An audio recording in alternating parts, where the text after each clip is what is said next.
Hey everyone, I'm Erin. I'm a self love and divorce recovery coach. I'm also the owner of the Joy Tribe Co. I'm going to be joining Pulse Radio online on Wednesday at 8 p.m. Eastern, and we're going to be talking all things divorce, the good, the bad, and the ugly. I'll also share my tips on how I found myself and got ready to date again. So hopefully you guys can tune in to Pulse Radio online at 8 p.m. Eastern, Ottawa's #1 hit music station. So I'm gonna say good night to my friend Aaron. Aaron, how are you doing? GeorgeFab.ca. How are you doing, my friend? I am doing lovely. How are you I doing? am. I'm good. I'm good. I love the look there. I like the look. Oh, the headband, And I like the pen. I like the pendant too. A nice little. Oh, thank you. I'm wearing a t-shirt today. Unfortunately, I'm not sporting that beautiful t-shirt, Thing. but here I am. Well, you're here. That's the most important thing. You're here. So first, before we start, I know I always ask you this question. How was your week so far? You know what? It's been really busy, but really good. I've actually taken some time for me, which is very important. Mm-hmm. Not trying not to be productive all the time, Mm-hmm. and yeah, just doing the things. I'm happy to hear that. Well, my friend, the floor is all yours. Introduce yourself to everyone. Let everyone know what you have in store for us today. Yeah, so I'm Erin. I'm a self love and divorce recovery coach. So I empower men and women to become the heroines or heroes of their own epic love story. So I know last week there was a couple questions that we didn't get to. I think there was one, if you can correct me, G, if I'm incorrect, but there was a question about how to be in a relationship when one person wants out. Yeah, one person wants in and one person wants to get out. Yeah. Well, I think that that relationship, depending on how much work you've put into saving it, if the other person wants out, there's not really much you can do other than letting that person go and, you know, just making that end happen. Mhm. Because if you've tried to keep it together and they're very adamant on, you know, being out of the relationship, there's really not much that's going to change their mind. So that's the advice I would give. And there was another question which I thought was really sweet, about how to propose without it being too much. Yeah, he wants to know how to propose without it being too much. You don't want to be too over romantic, he says. Well, first of all, congratulations for making that decision. That is a beautiful, beautiful gesture. But in terms of proposing, I think it really comes down to knowing your partner and knowing what they like. If they are a person that doesn't like all these grandiose things, make it quite simple. Put together some things that and some experiences that your partner really likes, like create a romantic evening at home, and maybe you draw a bath for her, and maybe you make dinner, and give her wine and love, and you just propose that way. It can be the simplest things that are the sweetest. It doesn't necessarily mean going up to the top of a mountain and professing your undying love to a person. It is really, to be honest, having been proposed to, you want something that is going to be, special and just between you and that other person, and something that's going to be memorable. Instead of trying too hard, just try a little bit and know that, whatever happens, that person is going to be really happy that you made the effort just to, you know, make a really simply beautiful proposal. Yeah, I agree. I agree. When I was reading that, I was like, okay, I do understand what he's trying to say, because sometimes you can really some people do go overboard with it and it just turn out to be a whole disaster in the end. And Like doing it over like at I mean, you can't do it now, but like at a basketball game on then, the like the big screen and doing it like that. I mean, some people love that kind of, you know, being on video and being on camera, great. But I think there is something to say about making it simple and making it beautiful within just a small moment. yeah. So I would stick with that if I was you. But again, congratulations on taking that step, and I hope it goes well for you. Yeah, I do too. I hope it goes well for him as well, because Yeah, it is a very big step. But again, as Aaron says, congratulations. it So, is a big step. I hope you know what you're doing. Just kidding. so what do you have in store for us today? Because I know every week you have something special in store. So what we have, we're going to talk about today. Well, we are going to be talking about why good relationships can give you anxiety and how to calm the F down. Okay. Okay. So I know this firsthand because this is something that I have, previously struggled with, and it's a continual struggle. Having gone through a difficult breakup, divorce, whatever you may call it, that trauma sticks with me and will probably stick with me for a very long time. And so it's really, about doing the work to have a solid foundation to when you go into a relationship, you have these tools to fall back onto.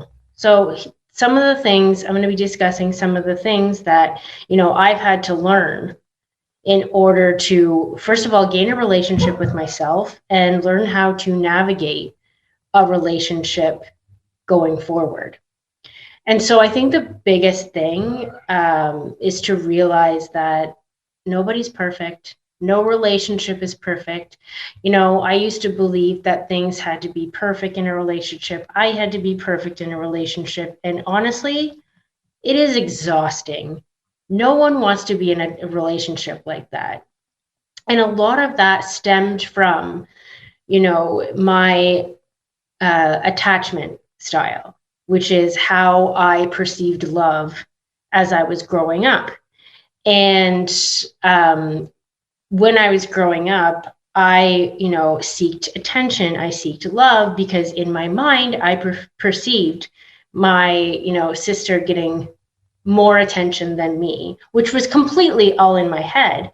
But in my mind, I saw myself as unworthy. So constantly looking for attention and reassurance and recognition was all a part of my attachment style. And I'm just going to be talking about this particular attachment style this evening. But if you wanted to actually learn more, there's a great book by Amir Levine called Attached. And it discusses how your attachment story um, is how you perceive love throughout your life and it is projected onto your relationships until you realize and start doing the work. So in an anxious attachment style, it's one where you feel unworthy. You're constantly looking for assurance. You're unsure if this person really loves you or if it's just all a big farce and really this is all just the stories that you tell yourself all the time and what you've been telling yourself since a child. So really what I learned and taught myself that I had to be perfect to be worthy of love. And since I saw myself as unperfect, I wasn't worthy of love. So constantly being worried of other people's opinions and over analyzing your partner's behaviors and actions is really going to only hinder your relationship with not only yourself, but your partner. Mhm. And you really have to be okay with having an imperfect partner and an imperfect relationship and really just let the universe, Jesus, whoever, just let them take the wheel Yeah. so that you can just embrace being in this relationship instead of trying to control it. And to be quite honest, like being in a secure relationship shakes up a lot of trauma and, things that we need to work on in any relationship, because we have been so comfortable living in these stories that we've told ourselves about how we don't deserve love, we're always going to get hurt. And these good relationships, these secure relationships, are ones that kind of shake us to our core and shake us out of those homes that we've been staying in, and really turns on our inner critic and reopens untended wounds. Mhm. So really, these relationships are challenging you to do the work. And there is a difference between a bad relationship that challenges you and a good relationship. But the good relationship is one that you feel safe in, if that makes sense. Yes, it does. Yes. Okay, perfect. Um, and so, because we are so used to being in relationships based on reassurance and acceptance, being in a secure relationship where, they don't give us the reassurance all the time that we usually get, and it feels comfortable, and there's no drama, and there's no all of that kind of crap that we normally dealt with, because we don't feel it anymore. It's like, okay, this person's boring. I'm so used to like being in a relationship where there's drama everywhere I look. And sometimes early in a relationship, when there's no drama and this person is a good, kind person, we often reject those people because it's like, okay, well, this person isn't triggering me. This person isn't triggering my insides, and it's not really giving me the high, low lust and the crazy Mhm. that other relationships have. But also, how have those relationships served you? How did it work out in the end? It's true that. Yeah, exactly. So, in terms of my experiences, no matter how good the situation was, I was constantly, you know, trying to figure out, a problem or something to worry about in the relationship, even just little things like, oh, well, he did that. So we can't be together. Like there's sometimes I even like get to the point, well, he's a Virgo and I can't be with it. Like stupid things like that you will make up in your mind because you are still, rejecting this idea of love. You're rejecting the idea that you can be loved. So you're going to make up all these ridiculous things, which, if you are aware, which is what we're going to be talking about, you allow yourself to be able to view you having these thoughts, and you start recognizing your inner critic. Mhm. And what you want to do is become self-aware in your relationship and with your everyday life. So even little things, maybe when you go to the mirror in the morning and you look at yourself, start taking notice of some of the things that you're saying, like, oh, I think my face got fatter over that, like, or like I feel like I've gained some weight, or I'm looking a little skinny, and like I don't really, all of those judgments, and just start to notice them, because in relationships, this is projected, through these insecurities that we have, where you're like, oh, well, this person's never really going to love me. The shoe is going to drop. Something's going to happen. And these thoughts and behaviors Mhm. are just our body and our minds trying to protect us, because that's how we've always been. This like secure relationship is very foreign. It's like danger, danger. But in reality, we are projecting our previous experiences onto this new relationship. Mhm. So it is really not helping, push you forward. So really being able to be self-aware of the thoughts that we're thinking in our brain and taking that pause is so helpful, because even just noticing our thoughts is, movement toward success and movement toward change, because we are being curious and we are dissecting why you might feel like that. Figure out, why am I feeling that way? Is there something, that happened yesterday? Is there something that happened previously that is making me think that certain thing or think that certain way? And so you want to be able to observe yourself and your behaviors and to be willing to be, open to change. Mhm. So that's one of the first things that I had to learn, which is really, really hard because you don't even know all the thoughts that you have during a day, which is like millions and millions. Yeah. But if you're able to just catch a few that are making you feel like crap, you're able to self-soothe and start to bring in that compassion and provide facts in your life that support that you're actually safe in this relationship or you're safe in this situation. So that leads to, cultivating self-compassion and having self-honesty Mhm. in a relationship and with yourself. So basically what you're going to do is you're going to accept yourself as you are. Because as we've said, none of us are perfect. Your partner is not perfect.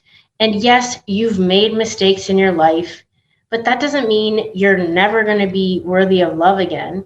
And you are always in motion and always in change and always going to be, faced with these challenges. But that doesn't make you imperfect. That just makes you, stronger and being able to go through these challenges to help make you learn. And so relationships take work. And until you realize the fact that, any good relationship has two people in it with two unique upbringings. And those people have to understand that relationships take work. Relationships are gonna, you're gonna be faced with resistance because your experiences are going to, resist this secure relationship. So it's a matter of learning how to work together and not, constantly judging yourself or your partner for being human. Mhm. Because we're all human. We all do stupid things. We all make mistakes. But if you're able to give yourself that love and kindness and actually take a look at, you know, okay, I shouldn't have said that. What could I have said that might have been a little bit more compassionate to myself Okay. and to my partner? And know that you're not the only one that's ever felt this way. Know that you're not the only one that's, ever experienced this. And sorry, there is someone just yelling in my apartment. I'm not sure who that. This is the joys of being live. But really, it's about, Gabby Bernstein has a beautiful, method that's called choose again. So basically, if you're sitting in a negative feeling or a negative thought, or, your partner, really upset you, it's about feeling that feeling or that thought and be like, okay, what's the next best feeling or thought that I can have that is better than this? And then move forward from that and start to really focus on that instead so that it supports your current situation rather than puts you in this funk and leads you down to a negative spiral of different thoughts. Mhm. So the next thing that I had to learn that was super hard is boundaries. And we've talked about this before, but if you don't have boundaries in your own life, then you won't be able to have boundaries with others. So the way I developed boundaries for myself, I started small. So I started with my family and my friends and, things like, oh, well, I'm not going to come over this evening because I have something, or, I can't call you tonight because of this. I was doing things that were aligned with what I felt was right for me. And, being able to say no and not feel guilty about it was a very hard feat for me. And I'm sure many people. But again, doing little small steps so that you build up the courage to, have boundaries in a relationship, because that's, I think, the hardest, because you don't want to disappoint anyone.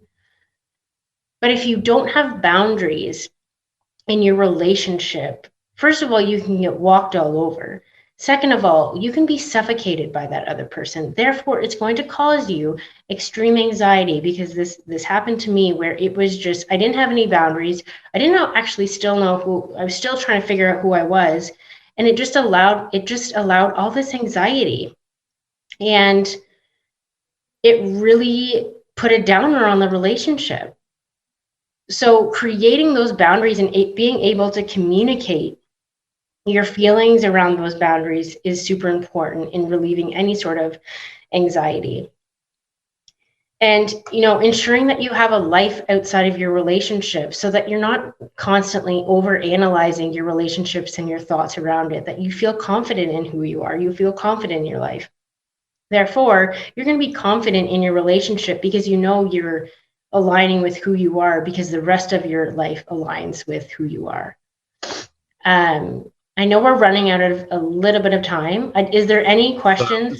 You still have a good time, man. You still have at least good 7 minutes to go. Go ahead. Okay, good. I'm enjoying the conversation, so go ahead. You know what? It's actually,